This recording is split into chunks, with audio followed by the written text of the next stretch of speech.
Hello, I'm Neil Schwartzman. This is number 0730, the Stuff File program, with Peter Anthony Holder, and it comes to you right now. The following program is brought to you in living color. Now, it's time for an eclectic mix of interviews and some of the oddest news stories you'll ever hear. It's the Stuff File program with Peter Anthony Holder.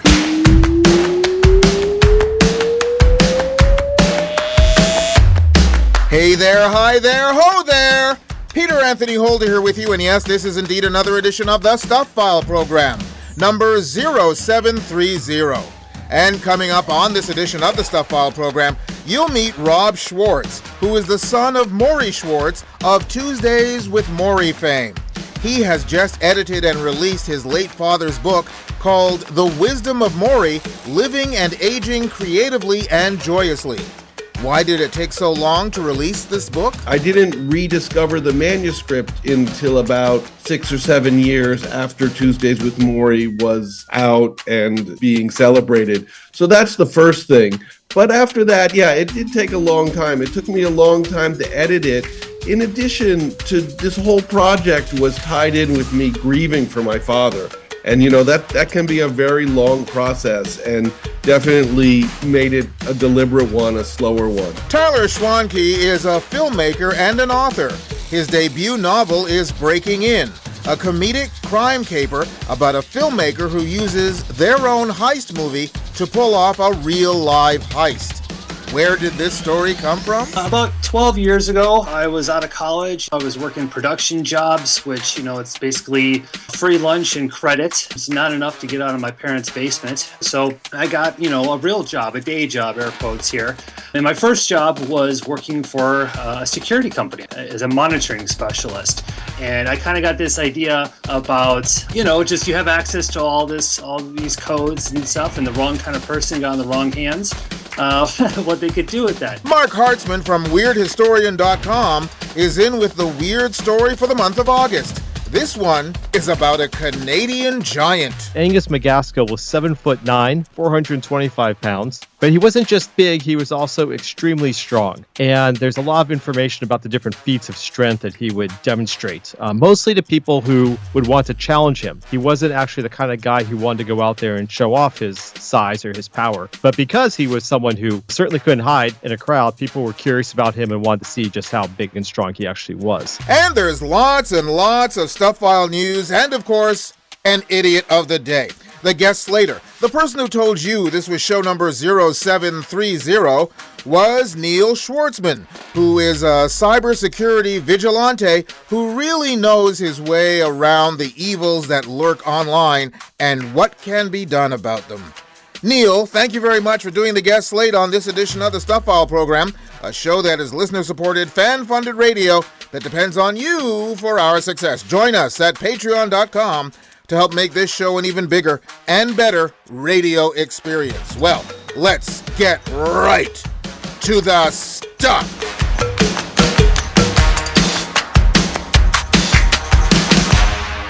In Florida, Pinellas County deputies are pleading with the public to stop calling them about manatees in canals and shorelines along the Gulf Coast.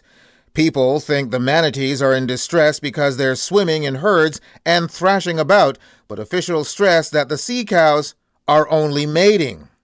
Yeah, I've seen some pictures of this. It reminds me of the movie Caligula. They spoke of it first in whispers. Then it took the media by storm. Bob Guccione and Penthouse Films International present Caligula. Warned the police on their Facebook post in all block letters, "If you see this, don't call us." We can assure you they are more than fine. Manatees actually mate in herds like these, and often they are near the shore. I swear it's like that movie. The recreation of power gone mad in all its insane dimension. Caligula. Again, the cop said, there's no need to call, they are A-OK.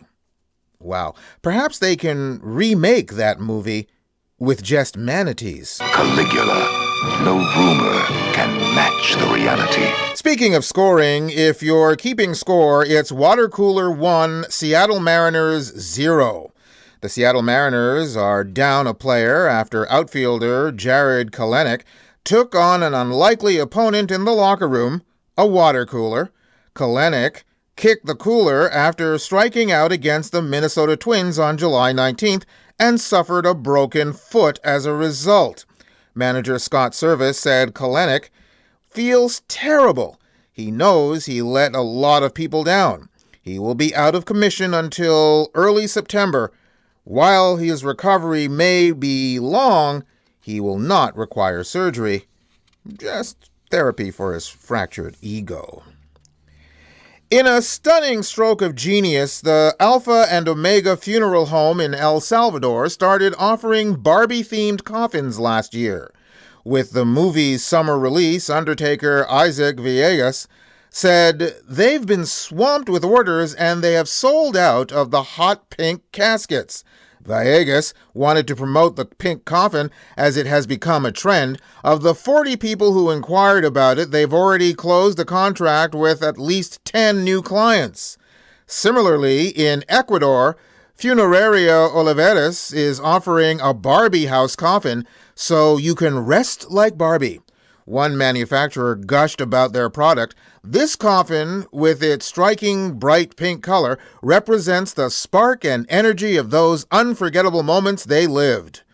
One El Salvadorian commenter conceded, "Eternal rest doesn't look so bad anymore." Do you guys ever think about dying? And finally, in this section of Stuff File News, before we get to our first guest here in this edition of the Stuff File program with me, Peter Anthony Holder, I know it's still August, but how was your summer vacation? I'll bet it was better than this couple's.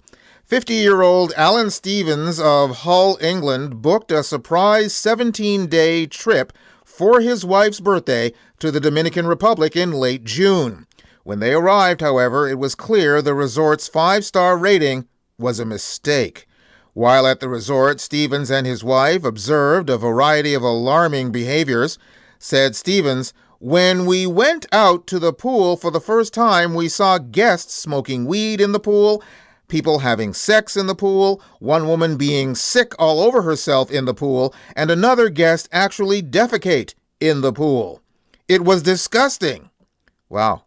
Sounds like a scene right out of Caddyshack. I want the entire pool scrubbed, sterilized, and disinfected. Stevens went on to say, "We were approached by people offering us drugs about 10 times in the 17 days. A woman fell from a balcony while we were there, and we walked past and saw her body hidden under a sheet. We had no idea what was going on. When we were out one day, I saw a man knocked clean off his motorbike. I just burst out crying because on top of everything else that had happened, it was such a shock." The travel company Stevens worked with offered £200 in vouchers and counseling credits, which Stephen called a joke. This was 100% the worst holiday we've ever been on. My question in all of this is, why did he and his wife stay the full 17 days? I would have hightailed it out of this place and back on a plane immediately. Anyway, I guess Stevens won't be a member there. I'll guarantee you'll never be a member here. Member? Are you kidding? You think I'd join this crummy snobatorium? But this whole place sucks. Anyway, let's get to our first guest here in this edition of the Stuff File program, shall we? Rob Schwartz is the son of Morrie Schwartz of Tuesdays with Morrie fame. Morrie passed away from ALS in 1995, but Rob has edited a new book by his father called The Wisdom of Morrie, Living and Aging Creatively and Joyously. Rob joins us via Zoom from Boston. Hi, Rob. Hey, how you doing? Just tickety-boo. Thanks very much for being on the program with us. I got to ask right off the bat, with all the attention and the love that your father got from Tuesdays with Morrie and a subsequent movie, why did you wait this long to bring out this book? Right, there's a lot of different things that came together to make it take this long. First of all, the story of me rediscovering this manuscript is sort of an odd one. I was living in Japan, a very active journalist in Japan, working for the national broadcaster there, also working for Billboard magazine. And I would come back and forth between the United States here in Boston, where my mother was living, and Tokyo. And I didn't rediscover the manuscript until about 6 or 7 years after Tuesdays with Morrie was out and, being celebrated. So that's the first thing. But after that, yeah, it did take a long time. It took me a long time to edit it. In addition to this whole project was tied in with me grieving for my father. And, that can be a very long process and definitely made it a deliberate one, a slower one. Well, I was about to ask, was this process going through this manuscript, was that very cathartic for you? Absolutely, absolutely. I mean, the wonderful thing about this book is that you can really hear my father's voice very distinctly in the way he phrases things, in the insights that he has. So, of course, it made him so much more alive for me, and it was very cathartic to come to terms with the fact that he's not with us on this earth anymore. Well, since you say that, when one writes a book, one has to deal with outside editors. Did you have to do any kind of fight with the editors to say, no, you can't change this because that's my dad's voice? It's interesting because, so first of all, I edited it a number of times myself without any outside editors. Like I went through it 3 times myself without any outside editors. But once we had a book deal in place, I did have to deal with outside editors. But I do have to say, for the most part, I thought they were fine. There was practically nothing where I was like, no, you can't change that. I mean, literally, I'm being very honest here. Maybe 1 or 2 words, and that's about it. The rest of it, I was pretty much agreement in any suggestion that they had. So, when did your dad write the book, and why did he write the book at the time? Right. So my dad wrote this book between 1988 and 1992, which is obviously a long time ago. It's also before he got sick from ALS. So he was not ill when he wrote this book. People really associate my dad with fighting illness and that sort of thing, facing death. And this book is not really about that. This book is about embracing aging and living your best, creative, most joyous life while you age. So the reason that he wrote this book is that my father was this very active, very, involved with life professor of sociology at Brandeis University. Of course, he was always around young people because he was a professor. And at age 70, the university forced him to retire, which is something that is not in place anymore for professors. But at 70, they forced him to retire. And my father realized that other people viewed him as somebody who was elderly. He didn't view himself that way, but people viewed him that way. So he had to deal with that. And his first reaction was negative. It was like, well, that's not me. Why do they view me that way? And he realized that he had negative associations with aging and being elderly. So he had to investigate that within himself. So that sort of psychological investigation, and of course that was his background, social psychology, was the first part of the book, is what negative associations do we have with aging? And of course, it's called ageism, and we have a lot of them. And he writes about that in the book and how wrong they are and how poisonous they are, and that elderly people, aging people can do whatever they want and really have a great opportunity to live an incredible life once you no longer have to, go to a job every day. So that was the initial impetus to write the book. And then the second thing was that he really wanted to try and help people. He saw that seniors around him were, disconnected from society, viewed as something that's just, sitting around waiting to die. And he thought this was so wrong and so, poisonous that he wanted to offer people encouragement and also a lot of techniques, a lot of ideas on how to live more creatively and joyously and connected to other people. So it was really a 2-pronged thing, investigating what ageism is and how wrong it is, and also offering people techniques and ways to enjoy the latter stages of their life. Now, obviously, he wrote the book with the intention of publishing it. So what do you think his reaction would be, the fact that you have found this book and put it out so many years later? Oh, I'm sure that he would be absolutely overjoyed.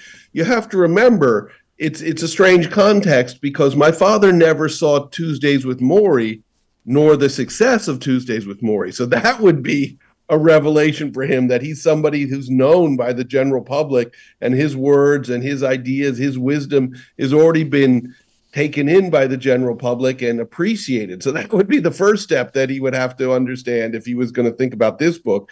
But I'm sure he would be overjoyed that I've been able to publish this book. He finished writing it in 1992 and started to look around for a publisher, and then got ill and put it in a desk drawer and never really dealt with it again. And that's where I found it, 7, 8, 9 years later. Longer than that, actually, 92, 10, 11 years later. Now, are there other family members? Do you have kids? I'm just wondering what effect the release of this book will have on your family, considering the memory of your dad. Right. There are family members who are related to my father and knew my father. I have cousins and things like that. I have an older brother as well, and everybody's been very supportive and very positive about the book. I don't have any children, so it is a little ironic that my father doesn't have any grandchildren. Well, congratulations on the book. Again, the book is called The Wisdom of Morrie, Living and Aging Creatively and Joyously. But I would be remiss by not talking about some of the fine work you do. Tell us about Onetopia.com, the benefit concert.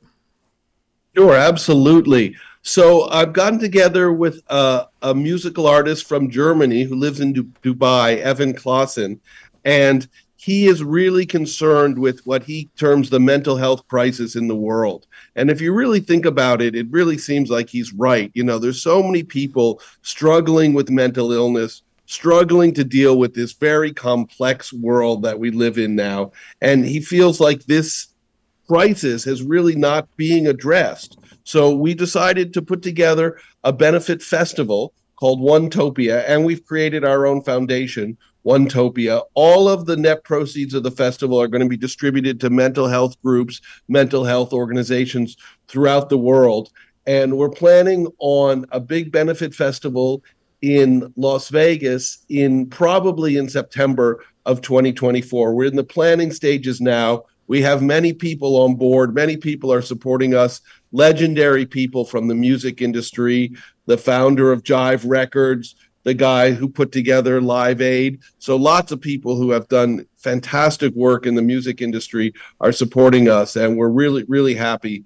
Though you'll be hearing more about this festival in the future. For now, you can go to Onetopia, Onetopia.com, and learn about the cause, learn about what we're trying to do. And as I said, it's a completely benefit festival. None of us are taking any salary or any compensation to work on this festival.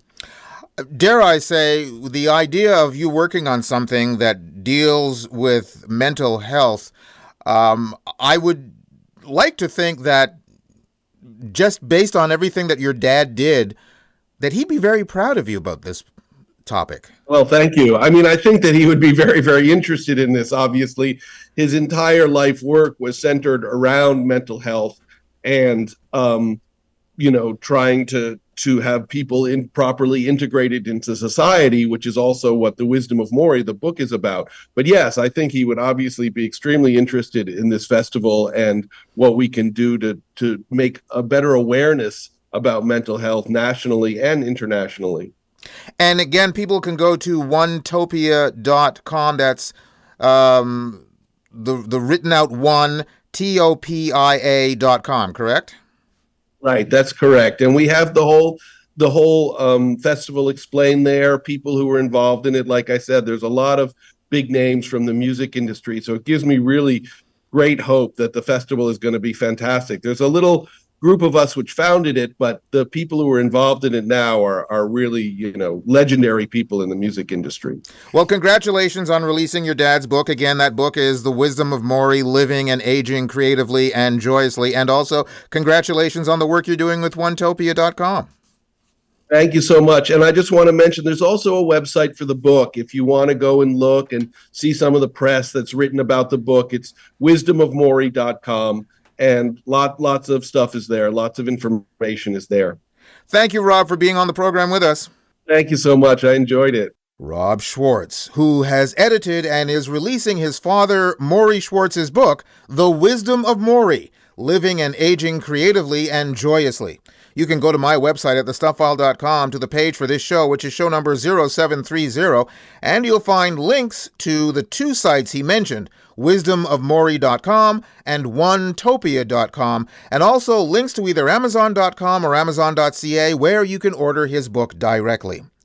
You're listening to the Stuff File program with me, Peter Anthony Holder. There's still more guests, more news, and an idiot of the day coming your way on the Stuff File program. Stay tuned. The Stuff File program is a listener-supported, fan-funded radio show that depends on you for our success. Join us at patreon.com to help make this show an even bigger and better radio experience. Sign up and find out about our rewards program. Being a patron doesn't have to be a long-term commitment. There's absolutely no obligation. You could join today and end whenever you'd like, but the time we have your support would be so greatly appreciated. We'd also love to hear your thoughts about the show and even your ideas for rewards. Join us for the ride. Join us at patreon.com/thestuffileprogram.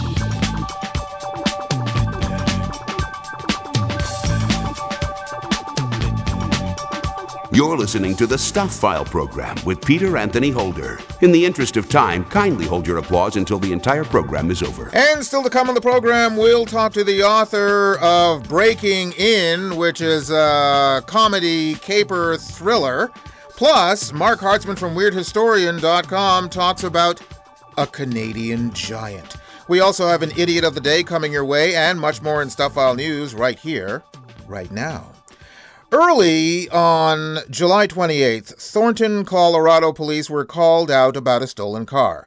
As the officers gathered information, the suspect, 36-year-old Julian Fernandez, returned to the scene but quickly ran on foot from the area and out of sight. While they watched, the man jumped over a security fence and started climbing a 320-foot radio tower. Gee, I worked my way up in radio, but this wasn't how I did it. Anyway, Fernandez eventually reached the top, where he stayed for 12 hours as crisis negotiators tried to reason with him. In the end, firefighters climbed the tower and brought Fernandez down. I really don't understand the need for crisis negotiators. I mean, he was still up there for 12 full hours. It's not like he had a hostage or something. He's up in a tower, and the cops are all around it at the base. What exactly is there to negotiate? If we're all on the ground, we can wait as long as you want. I mean, at some point he's going to get hungry. If I were the cops, I would set up picnic tables and a barbecue and have a good old time. When he gets hungry, he knows where the food is. It's 320 feet below him. Anyway, an instructor at a driving school in Lakewood, Colorado won't be getting a passing grade after crashing a car into the school's front window on August the 8th, just under a sign that says, "Learn to drive." The driver, who was trying to park a Hyundai Tucson in front of the community driving school, was cited for a traffic violation. Police said there was only one minor injury. If this guy is an instructor, you have to wonder how well their students are doing.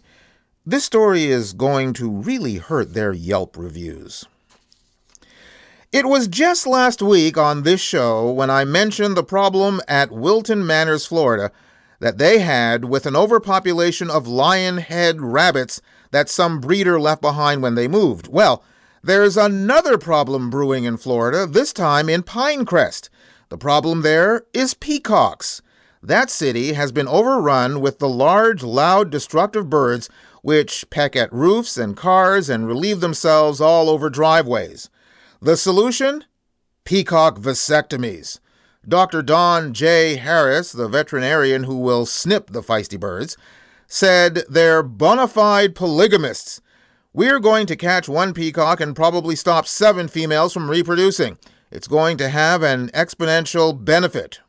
Well, bow chicka wow wow.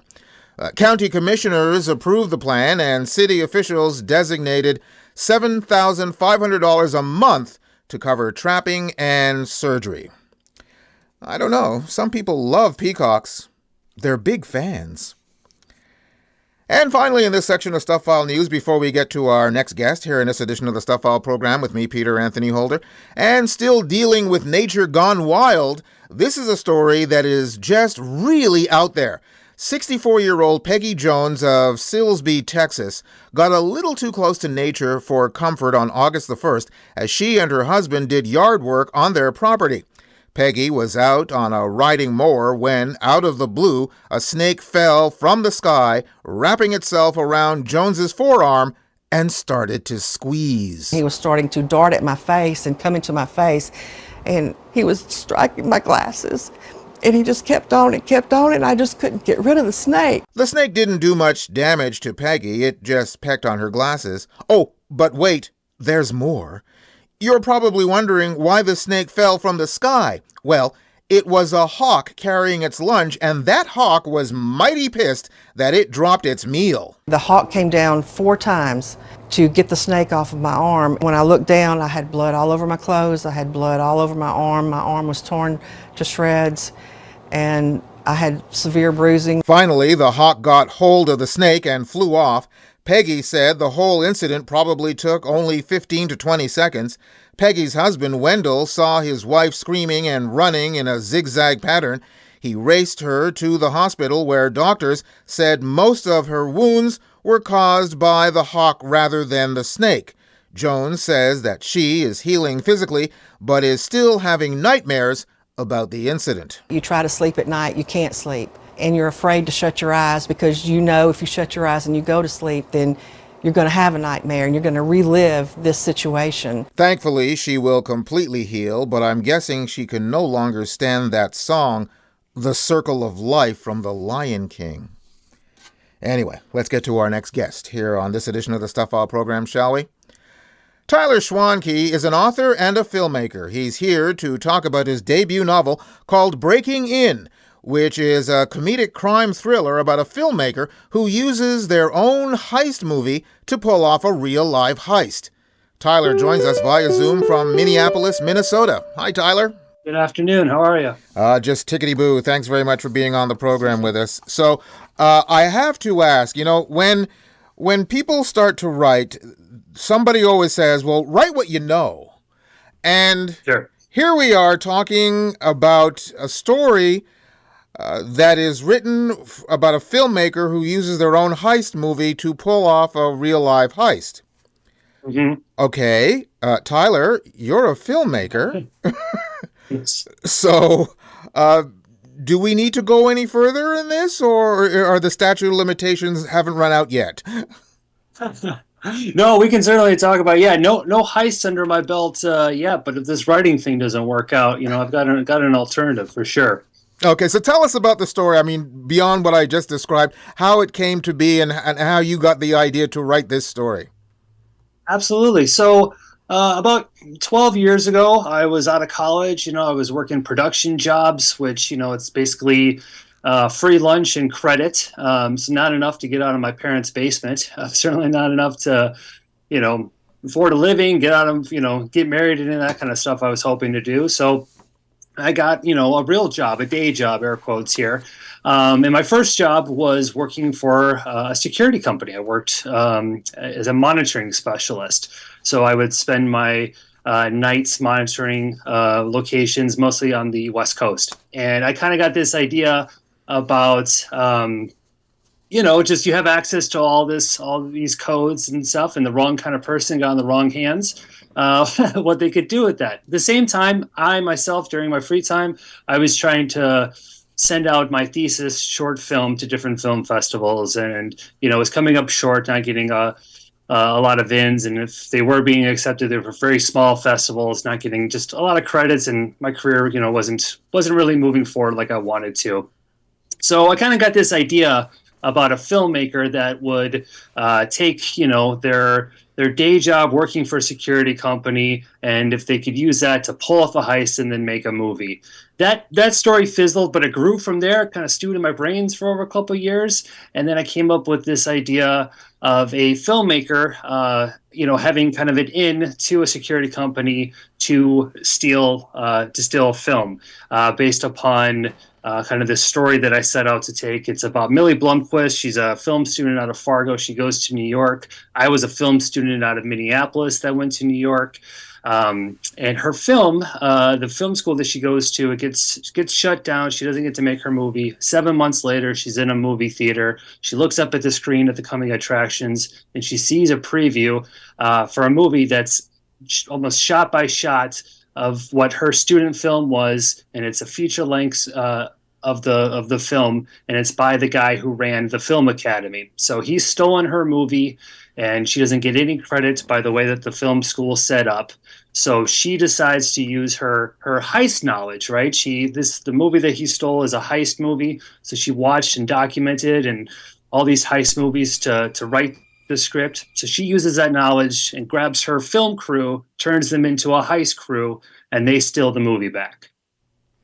Fascinating concept. Now, when it comes to writing a story like this, nowadays, people, when they do research, they go on their computer, they read articles, they use Google, all that kind of stuff. When you're doing the research, even though you had a bit of a background with a security company, when you're doing the research to write a book like this, do you ever stop to worry about, what if somebody's looking at my search history? Does that send red flags up? Yeah, absolutely. Well, and I think with any book, any thriller writer, has concerns about that, and they just, every once in a while, you just kind of want to speak into the void, like, "Hey, big brother, if you're in the room, this is just for a book," because it's like, how do you read schematics? What's the best way to to break a window? What's the best way to, trick a lock? All those kind of things. So, it definitely is, you do kind of wonder about that, and, I don't know, just kind of go from there and hope the wrong person isn't pulling you up and you end up on some kind of list somewhere. You've had success as a short story writer, but this is your first full novel. So what was it like? Was there any difference in writing a full novel as opposed to short stories, or as far as you're concerned, writing is just writing? Oh, there's a vast difference. And, I had success getting short stories published before feature length, but I actually wrote 2 other novels prior to this one.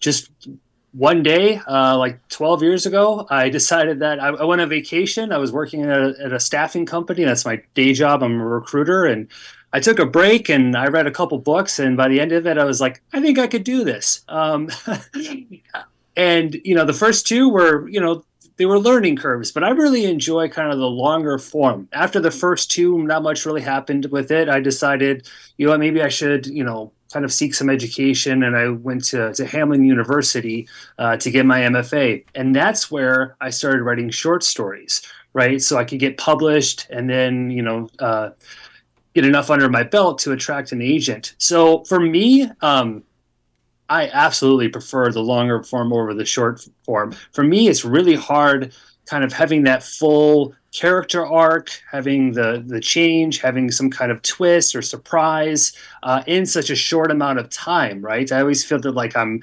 skipping out on details, I'm skipping out on the character building or the world building. So for me, it was taking that and really kind of like stripping it down bare bones, right? Making sure I'm providing a full experience for the reader, but in a much shorter, amount of space. And I think that really did improve my writing, because then you can take that, you learn a lot more about pacing when it comes to writing short stories. So I was able to take that and apply it to the longer form, saying you can still have more scenes, you can still have your character building, you can have your twists and your surprises, but you can do it to be more concise. And kind of those best thriller writers out there, horror writers, that kind of thing. It's about being concise with your writing and really, to the point. And that's what really attracts readers, is that kind of fast pace. You can take time certainly to explore scenes, explore characters, but overall, I think that's really the big difference for me is writing the shorter form. Is it really just improved how I tackle the novels when it comes to pacing. Well, because you're also a filmmaker, do you find that you tend to, for lack of a better term, write more visually? Yeah, I would think so. I mean, I definitely, when I'm creating a scene, I see it first. I see a lot of the details. And I think almost like a production designer, right? I see colors quite a bit, and how does that interact? How does that reflect with the mood of the characters? My writing has always been very visual, very cinematic. Also, I think a lot of times I learned storytelling from filmmaking. And so what you do in filmmaking is you go out, you plan all your shots, you shoot everything, and then you sit in front of your computer with editing software, and you figure out, how can I piece this together to make a cohesive, intriguing story? And for me, I almost do the same thing when it comes to writing, meaning, so I have my outline, I write my first draft, and it's a lot. And I always overwrite. It's almost like the first draft of this was 160,000 words, which is like over 600 pages, the equivalent. The finished project is about 300. So just to give you kind of an idea. And then from there, I take all these, different parts that I have, and I move them around. I can, I edit, I cut, I concise scenes, to get the points across. So filmmaking for me has certainly translated into writing in the novel form. Well, as a filmmaker, you have this book out now. The book is called Breaking In. Do you have thoughts and dreams about making it into a movie? 110%. Absolutely. I think it would make a fantastic movie. Or like a series. I could see it on like Apple TV, Hulu, Netflix. For me, I do a lot of character bios before I even write my outline, because a lot of times, like for me, some writers, they won't outline at all. They just sit down and they figure out the story as they go. And I do that in a way, but I do it with my outline. And the best way that I can do that is knowing my characters inside and out. So the very first thing I do is I write down a description, and then I go online and I search actors and actresses and people of notoriety that look like what I'm trying to, I want my characters to look like. And then I print that out, I cut it up, and I use a glue stick, and I put it on paper so that I can see, what all of them look like. So, and then I'm a terrible drawer, but I even draw like a book cover, but it's more like a movie poster, to be honest, on what that would look like. So I always kind of look at this as a movie that's in a book form. I just kind of always have, and this story and the ones that I'm working on now, absolutely, it's my goal to translate those into movies and TV. Well, those first two books that you said you wrote but you didn't publish, now that you have a published book out called Breaking In, do you go back and think, maybe I could tweak these and they can come out too? I know some authors do that. For me, that's just not something that I'm interested in at this time. They definitely had a different feel to them. One was like science fiction with aliens. The other was a coming of age story, and I'm really proud of them. I enjoyed writing them, but for me, they're just kind of a different brand, a style than the kind of author I am and want to continue to be. And, now that's for the first time, I'm thinking about an audience, right? And, if they read Breaking In and they love it and what they want to see from me, an alien sci-fi movie book is going to be just a little different, and it doesn't really kind of fit into the kind of writer that I'm hoping to be. So at this time, there are no plans to go back. I'm focusing on the next upcoming projects. Well, congratulations on your first book. It's again called Breaking In, and I thank you very, very much for taking the time to be on the program with us. Oh, absolutely. The pleasure is all mine. Thank you so much. Tyler Schwanke, author of his debut novel, Breaking In. You can go to my website at thestuffwile.com to the page for this show, which is show number 0730, and you'll find links to Tyler's site and also links to either Amazon.com or Amazon.ca, where you can order his book directly. You're listening to the Stuff File program with me, Peter Anthony Holder. Got something for the mailbag? Drop Peter a line. He'd love to hear from you. Send your email to mailbag@thestuffile.com. And remember, stuff is spelled S-T-U-P-H. That's mailbag@thestuffile.com. Or catch up with him on Twitter or Facebook. There's more Stuff File coming your way in just a few moments. Hey, how would you like to become a patron of the Stuff File program? It's easy to do. By going to patreon.com and becoming a patron, you help to make this show an even bigger and better radio experience. And if you become a regular patron, as a Patreon reward, I'll share with you an electronic version of my book, Great Conversations, my interviews with two men on the moon and a galaxy of stars. You've heard me say on many occasions about the myriad of celebrities I've had the chance to talk to that are contained in my book, which is published by Bear Manor Media. You've also heard me mention that some of the celebrities in my book, and many others, can be heard on our page at patreon.com. If you've been on the fence about joining Patreon, let me try to pull you over to our side. Join Patreon and claim your copy of Great Conversations, my interviews with two men on the moon and a galaxy of stars. Sign up at patreon.com/The Stuff File program.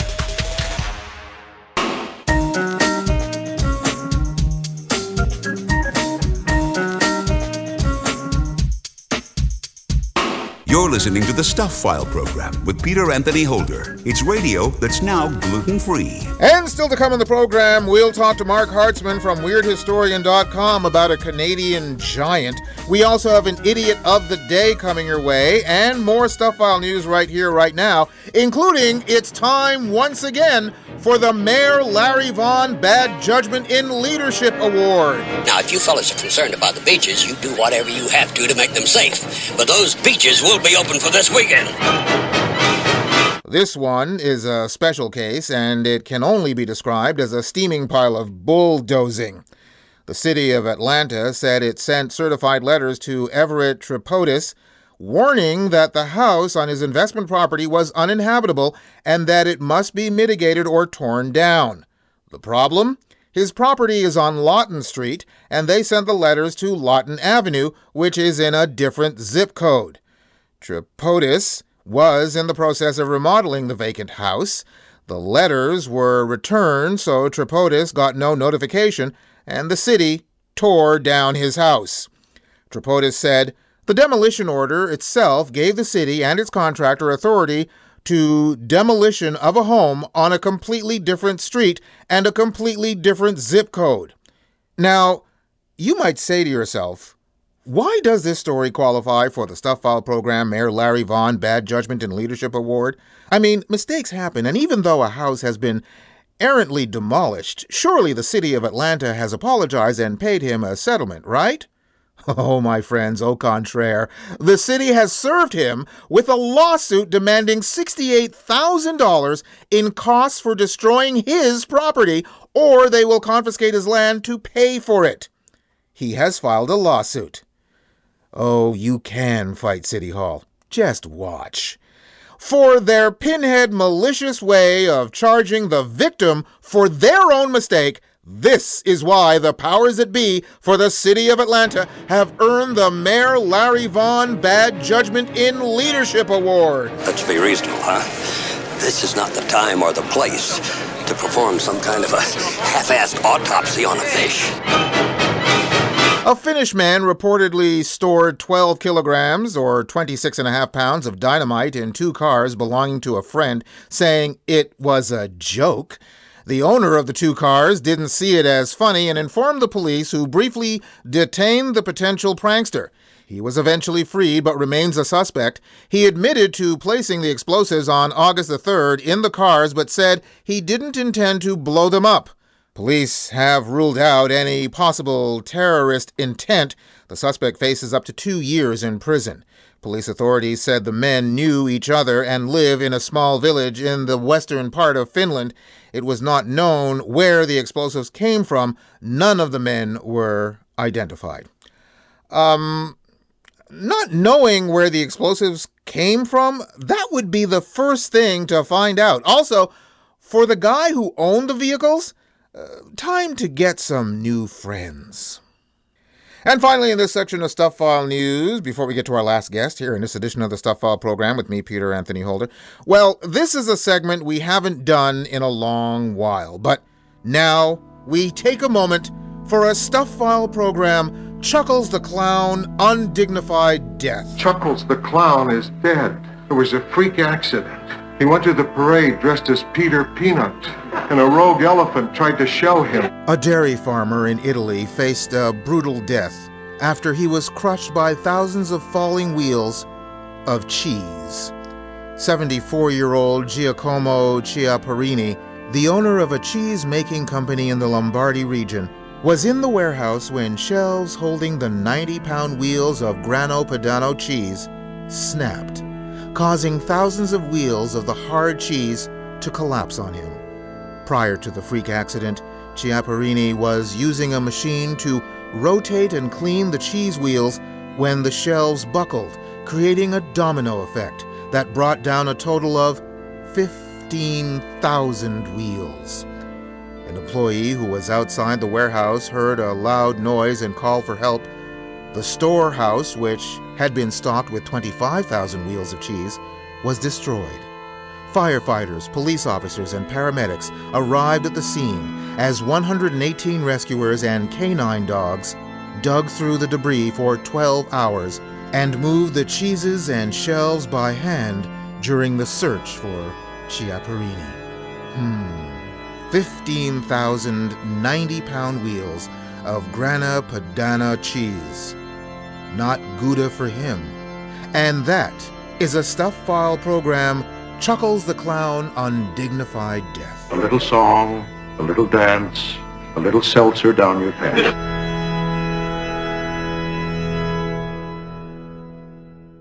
And let's get to our last guest here in this edition of the Stuff File program, shall we? Marc Hartzman, the curator of WeirdHistorian.com, is back with a story for the month of August. And this is a story that actually hails from Canada. Marc joins us via Skype from New York. Hi, Marc. Hi, Peter. How are you? Just tickety-boo. So what do you have for us that hails from up here above the 49th parallel? Well, this month's story is about a man who was considered to be the world's strongest giant. His name was Angus MacAskill. He died, this is an August story because he passed away on August 8th, 1863, so 160 years ago this month. And this man was he was huge. And you know, when I wrote about him on Weird Historian, I compared him to Andre the Giant, you know, who in our lifetime to me is like, you know, just a massive human being, right? The guy was supposedly 7'4", 7'5", over 500 pounds. And, you know, you can see pictures of him, video, of course, watched him wrestle. And he's just a massive, massive human being. You know, he'd pick up two guys like it was nothing. And his hand compared to someone else's hand was just unbelievable. So again, that's like 7'5", 500 pounds. Angus MacAskill was 7'9" and a little slimmer. He was only 425 pounds, but still a very large man. But he wasn't just big, he was also extremely strong. And there's a lot of information about the different feats of strength that he would demonstrate, mostly to people who would want to challenge him. He wasn't actually the kind of guy who wanted to go out there and show off his size or his power. But because he was someone who, you know, certainly couldn't hide in a crowd, people were curious about him and wanted to see just how big and strong he actually was. It's always interesting that there are idiots out there who just want to challenge people just because of whatever perception they have of that person, if for no other reason, to sort of lord over it. You know, it's the same thing, for lack of a better term, with actors. If an actor is an action star, there's always some idiot in a bar who thinks he can take that person on. Yeah, exactly, and that's what it was with Angus, and of course, none of them succeeded. As you might expect, right? No big surprise there. But there's a few pretty great stories. One of them was about a fighter. He was a boxer fighter who was in the area, came to visit him in Nova Scotia. He was the Nova Scotia Giant, by the way. And, you know, he's full of bravado. He came up to McManus's home. It was on Cape Breton Island. And he was talking trash about MacAskill. You know, he mouthing off against this guy, called him a coward, called him a phony because, you know, the Giant initially was trying to hold back. He knew his own power and he probably didn't want to hurt the guy. But, you know, he can only take so much, right? So he'd heard enough talk. And finally he said, okay, fine, let's meet. They had a makeshift ring made up in town. The two of them get together in the center of the ring. I imagine there's a crowd gathered around. You know, you'd want to see this kind of event, of course. This is big entertainment at that time. And even now it would be. And the two meet in the center of the ring, and they shake hands as two fighters would right before a match. But that was the end of the fight right there. As soon as MacAskill clutched McManus's hand, McManus just basically screamed in pain, complete agony. He collapsed to his knees. MacAskill had completely crushed every bone in his hand right there on the spot. So that was the end of that. And that's when they started to call him Lefty. Yeah, exactly. There was another guy who came to the town as well. News, they probably couldn't read much about this in other places. So he came to challenge him as well. This guy was a wrestler. And same kind of thing. MacAskill this time accepted the contest again, maybe with a little bit less hesitation. And again, he made really quick work of the wrestling match, which wasn't really a wrestling match. Basically, this was an account from a newspaper where he, quote, picked him up despite his 300 pounds of weight and hurled him over a nearby woodpile 10 feet high and 12 feet across the top. So imagine picking up a guy 300 pounds and throwing him more than 10 feet in the air and more than 12 feet in distance. It's a little hard to actually comprehend the kind of strength it would take to do something like that. A 300 but again, pound... these are the stories told. A 300-pound rag doll, basically. Yeah, exactly. So this is the kind of thing that he was doing. Because of his size, of course, he also attracted the attention of P.T. Barnum. Again, we're talking mid-1800s. Of course, yes. Certainly Barnum's getting a start. He's touring with all sorts of humanodities and making enormous amounts of money with these different humanodities, from giants, little people, bearded women, armless wonders, legless wonders, all these different kinds of anomalies. So he went to visit MacAskill and he convinced them to come work with him for a brief time. This was in 1849. And he decided to pair him with his exact opposite, who was Tom Thumb. Tom Thumb was someone he'd been recently working with. Of course, he's very famous. People, I'm sure, are familiar with Tom Thumb. And they toured together as the tallest and the smallest. They toured across America, across Europe for about 5 years. And what they would do is, because MacAskill's hand was so large, I think his hand was like a foot long, basically, and almost as wide. And so he could just hold his hand out, and Tom Thumb would stand on his hand, on his outstretched palm, and he would dance on his hand. And at the end of the jig, MacAskill would just he had a big overcoat with giant pockets, and he just opened his pocket and slip Tom Thumb right into the pocket, and then he would just disappear inside the pocket. Sort of like Captain Kangaroo's pockets, big like that. Yeah, but maybe bigger. Yeah, obviously bigger with him. I mean, yeah. Yeah, he probably could have fit Captain Kangaroo in one of his pockets. That's true too. These stories, unfortunately, never seem to have a happy ending. I'm just waiting here. What happened to Angus? Did he live a long and fruitful life and live to be a very, very, very, very old man? No. like you said, sadly, most giants do not have a happy ending. They do tend to die younger. In MacAskill's case, he had a couple incidents. So one was a final test of strength. He was on a boat, and again, there was someone there challenging him, basically betting that the giant couldn't lift the ship's anchor. And the anchor weighed about roughly a ton, maybe a bit more. And according to at least one telling of the tale, MacAskill had seized the anchor and with very little apparent effort put it on his shoulder. But then one of the barbs of the anchor caught in his shoulder as he was throwing it off. And the result was that he was hurt quite badly. And he never fully recovered from that. So that kind of put an end to his massive feats of strength. Afterward, he returned home. And he opened a business, a local business in town. And during one of his business trips to get some supplies, this was 1863, August, and he suddenly fell ill. And it was a week later, on August 8th, he died peacefully in his sleep. And the doctor, the resulting disease that the doctor claimed was brain fever. That's what he said he suffered from. That was the sad end. He was only 38 years old. Wow. Apparently, they made a gigantic coffin. I don't have the dimensions of the coffin, but there is, in a memoir written in 1899, an author wrote that in size, the coffin was the sight of a lifetime, and he described it as being large enough to float 3 men across the Bay of St. Anne's. I'm assuming... So basically, it was buried in the boat. Yeah, I'm assuming no one wanted to be pallbearers. I would imagine that'd be a tough job. They'd need a whole town's worth. Yeah. Did he ever marry? Did he ever have any children? Not that I could find. I did look for that. I was hoping that would actually show up in this 1899 book that was written on him. That seemed to be maybe the most thorough account of his life and adventures. But yeah, there's no note of a marriage or any children. Although you got to admit, kudos to the woman who wanted to tackle that. Yes, another challenge. Another challenge. So again, another story without a happy ending here. What can I say? But still, wonderfully weird in its own way. Wonderfully weird in its own way. And I thank you very much for that. Thank you once again, sir, for being on the program with us. I always mention your most recent book when we do this, which is Chasing Ghosts. But you do have a new one coming out. When will that be coming out? Yeah, We Are Not Alone from Quirk Books is coming out October 17th. So almost here. Very excited. Filled with all kinds of amazing stories about the history of UFOs and aliens, UAPs.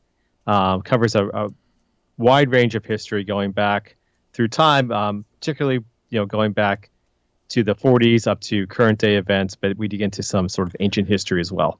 Well, we besides having you on monthly to talk about the weird stories of the month, we definitely have to have you back on the show to talk about your book when the time is right. Yeah, thank you. I'd love to do that. Marc, thank you very much for being on the program with us once again.